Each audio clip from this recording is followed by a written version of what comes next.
Who are you and what do you want? Forgive my bluntness there. We're not interested in the polished version, the job interview answer, or the one you'd give at a dinner party or something. The real who you are that kind of circles your head at 2 a.m. when you're wondering what exactly you're supposed to do with yourself. Chances are you have the stock answers ready, but I would argue that your answers are probably incomplete, quietly wrong, maybe even both. Not because you're, really unobservant or thick or something, but the questions are harder and more nuanced than they look. So let's start with what you want. I'm going to make a prediction here that if I asked you what you want, you would define what you want as something you don't currently have. That's how simple we have to start with these. If I ask you why you don't have what you want, we'd probably go through a little back and forth here, where you might discuss extenuating circumstances, the general difficulty of things, personal challenges, until we would eventually arrive at the answer that I think you actually already subconsciously know, and that is, you don't have what you want because certain actions would need to be completed to get what you want, and you have not taken those actions. So then, I would ask the next question, why not? When we are approaching a future version of ourselves, even if it's a similar version but just has different stuff, it takes on this very dreamy quality, and we sort of ignore the practical realities it would take to get there. And there is so much in our culture which rewards that sort of sedentary, dreamy thinking because it keeps you sort of clicking and consuming. So my favorite response to one of this style of questions comes from David Goggins, who is maybe a lot of you who watch videos like this probably know who he is, as a former Navy SEAL, one of the most famous endurance athletes of all time, but he has this very stern drill sergeant quality about him, no nonsense, lots of yelling and profanity that really fires people up. There was a video I saw of him where someone asked this question of how do I get to be like you? How can I be more like you? How can my future sort of more closely resemble your present? His stern demeanor dropped, and he got this funny, faraway look on his face, and he said to the person, almost warmly and gently said, "You know exactly what to do. You just don't want to do it."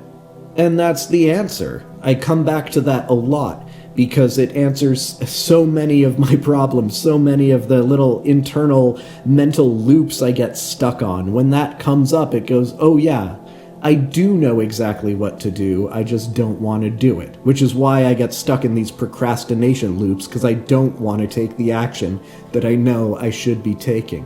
So this implies something slightly uncomfortable. If we know what actions to take and we're not taking them, maybe we don't actually want what we think we want. Or more precisely, we have deeply conflicting desires. One of them is overriding the other, more often than not. I find this personally clarifying in a way that sort of stings a little, because I have to remind myself of that quote, because I know exactly what I want to do. I keep writing stories, I keep making comics, I keep playing music. What are my objections to those things? Because I haven't made $1 billion from them. The objection that I raise, the social critique I might raise about the difficulty of living an authentic artistic life in today's society, is really just a thinly veiled complaint that life isn't as easy as I wish it were. So the conflicting desires problem is very real, though, and worth examining more carefully, because just identifying the conflict isn't the same thing as resolving it. As we know, if I want something and I know what to do to get it, and I don't do those things, I have not resolved the conflict, even though I have identified it. The desire that tends to override all others is our habitual behavior. Our habitual behavior has been a response to situations, and we have been rewarded for behaving that way. Whether it's just internally, taking a drink when you're not supposed to can feel good, and that's can click a mental reward.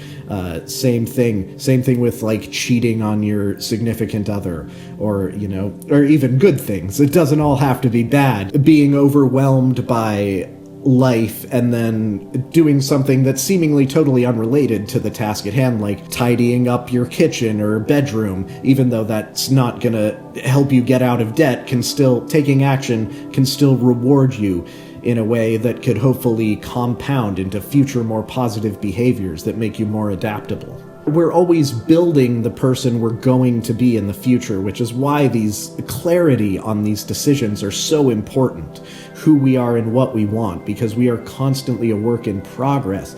And so I'm going to veer into something a little unexpected. Manifestation is a fairly loaded term, but when I first encountered it, it really hit home a psychological truth that I think is ignored by most contemporary psychology. I'm not endorsing anything with the word quantum in it, or vibration, or universal, or transdimensional. We're ignoring all that. The core insight beneath all the mystical framing is that you can approach what you want. Instead of seeing it as this series of actions you don't want to take, you can focus internally and wonder what type of person would naturally get what they want.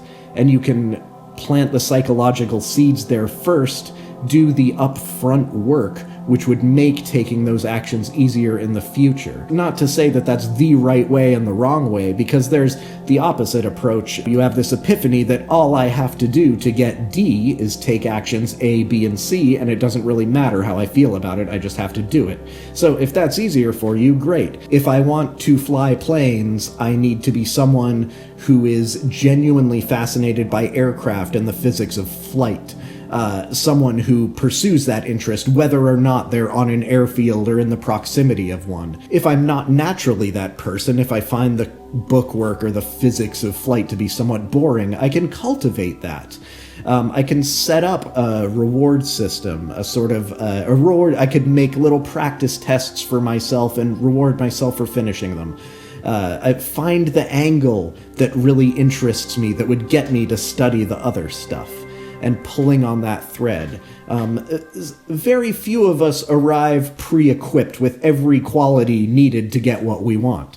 The people who are kind of born that way, we sort of look at them as prodigies or something, We can develop the qualities we're missing, which moves us to being closer to the kind of person who gets it naturally, instead of having to force ourselves to just take these actions we don't feel like taking.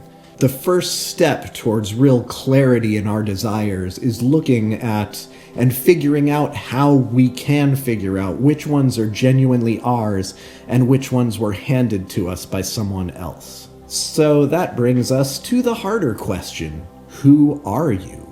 The reason this is a hard question is we've kind of covered this into the conflicting desires, what you want area. You're not actually a solid, stable who. You're very plural. We contain genuine interests and capacities and desires that pull in multiple directions simultaneously. And we live in a society that was largely built by and for people who aren't like that. Specialists. Modern society runs on specialization. The specialist path has a template for everything, like an exact path, like what to study, how to progress, what success looks like at each stage, which metrics to track. If you are inherently a specialist, if one domain captures you so completely that the others fade naturally into the background, that template fits you reasonably well. The industrialized society that we develop, this lure of a paycheck, is so enticing that it forces us into specialization at the exclusion of our genuine interests. Most of us really need creative range to feel alive. If focusing exclusively on one thing, however much you love it, eventually produces suffocation, then following the specialist template for each of your interests simultaneously is a recipe for feeling like you're failing at everything. A specialist template can be very attractive because of its rigidity. This is why, like, online courses, storytelling templates are so popular, and they pretty much never deliver. Not because they wouldn't deliver if you followed them all the way through, but because they're so restricting that we don't realize that we actually need the freedom of exploration more than we crave this end goal, which wouldn't satisfy us even if we made it all the way through. We tend to fantasize about fictional characters precisely because they have something that we lack, which is coherence. People watch movies and TV or even video games or something, and they go like, wow, it'd be great to be that guy or that person or whoever. Even if the character is a complicated, neurotic mess, the character is always reliably a complicated, neurotic mess. They know exactly who they are and what they're doing at all times. Human beings are not like that at all. What we can do instead is realize that this plurality of ourselves is not a bad thing. It's not a failure that we need to settle. It's a different kind of identity. It's not, I am a musician or I am a writer, but I am someone for whom range is not a distraction from the real work. It is the real work. I'm not going to tell you to pick one thing and go all in, because I've tried that, and that's kind of how a lot of these videos land, right? Even the videos that go, oh, do you have multiple interests? Here's what you do. Pick one. No, I'm not going to tell you to do that. I've tried that. I have focused on music to the exclusion of all else. I've focused on writing to the exclusion of all else. I focused on making comics, like creating art, to the exclusion of all else.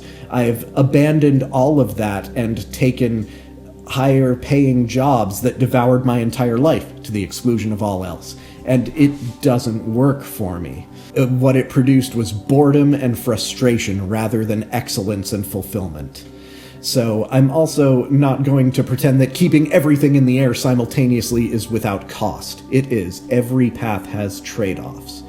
It requires extra arrangement for which there is no established template, and it means you will probably never be, like, ultra world class at any single thing, which is a real trade-off worth acknowledging, but you can be really, really excellent at quite a number of things. That old phrase, jack of all trades, master of none, is meant to be an insult, but it's a massive oversimplification. You can be extremely excellent in a range of skills and not be like as good as someone who focused on the 1% of that skill set. And that's fine. The world needs all sorts of different people doing all sorts of different things. Here's what all the productivity gurus do get right, and this is very true today, and that the bar for success and excellence has never been lower.